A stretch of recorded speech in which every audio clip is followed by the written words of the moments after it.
Olá, meu nome é Andréia, para quem não me conhece, eu sou advogada.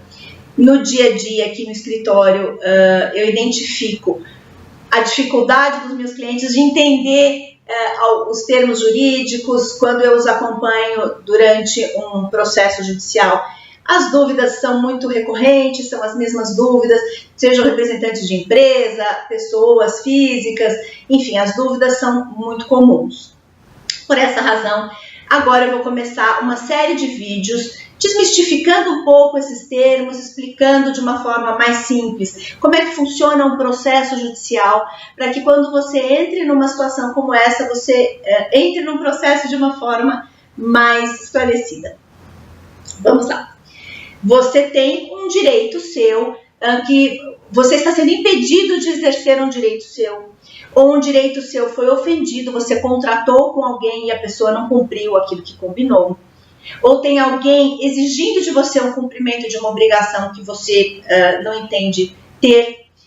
Enfim, você que assistiu aos outros vídeos, procurou fazer acordo, procurou uma composição, procurou os órgãos de relação de proteção de relação de consumo, as agências reguladoras e não conseguiu resolver. Então, você vai procurar os seus direitos na justiça. Primeira coisa a ser dita, não demore. Você não pode ter um direito ofendido hoje e daqui a 20 anos procurar a justiça. Por quê?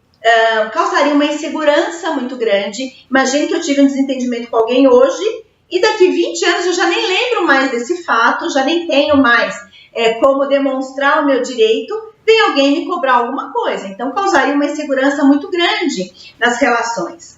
Então, a lei determina para cada caso, então, uma ação de alimentos, uma ação de indenização, se eu fui mandado embora na Justiça do Trabalho para eu entrar com o pedido dos meus direitos. Enfim, para cada tipo de ação, a lei determina um tempo para que você pode entrar com a ação, sob pena de você não poder mais exercer o seu direito. Vou fazer um vídeo só sobre esses tempos, tá bom? Lá na frente. Então, vamos lá. Eu quero exercer um direito e vou entrar na justiça e pedir para um juiz dizer qual é o meu direito. Errado. Começamos errado. Você vai entrar na justiça, no prédio da justiça. E não vai ser o juiz que vai dizer o seu direito. Devagar. Quem vai dizer o meu direito? Conjunto de leis.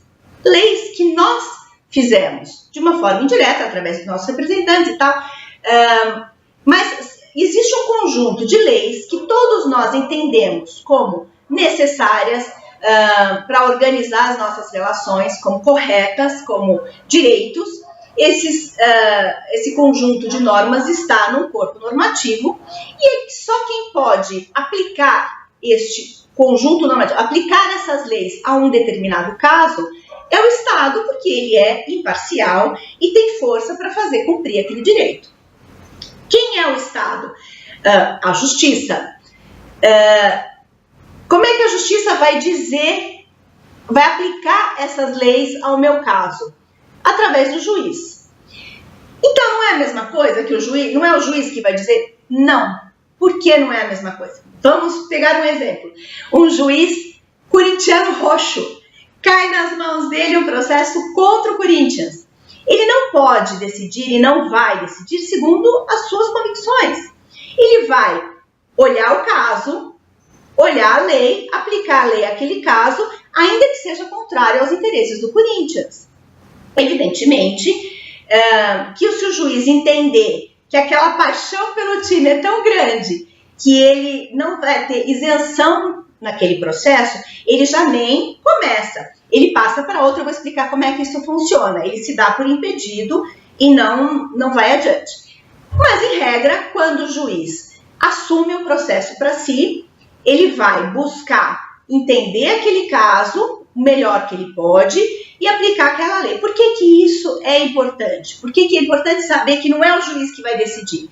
Porque a gente escuta que a coisa mais comum, a gente escuta que quando a decisão é contrária aos nossos interesses, a gente fala, aquele juiz foi tendencioso, ele não foi com a minha cara, ele não entendeu nada, enfim.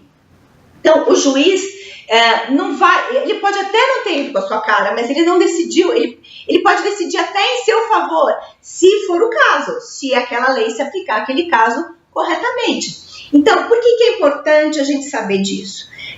Primeiro, para que a gente possa contar para o juiz da melhor forma possível. Ele não me conhece e não conhece a outra parte. E não vai ser por empatia ou por antipatia que ele vai decidir.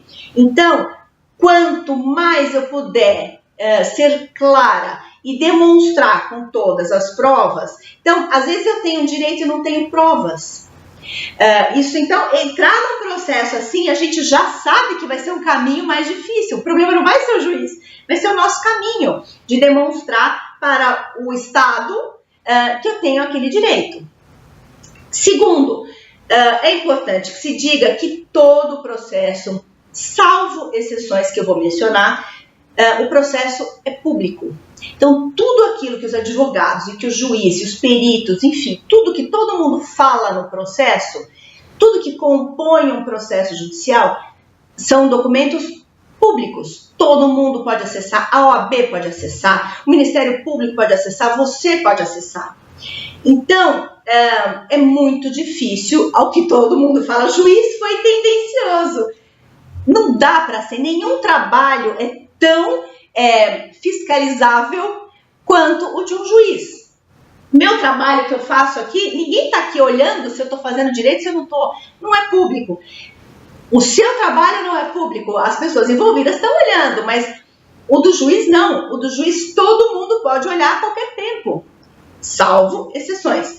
Então, isso é muito importante quando você entrar com um processo, quando você for buscar jurisdição, entender que você tem não só um direito forte, mas como demonstrar esse direito e saber que a pessoa que está lá não vai julgar segundo as suas convicções, vai aplicar a lei ao caso.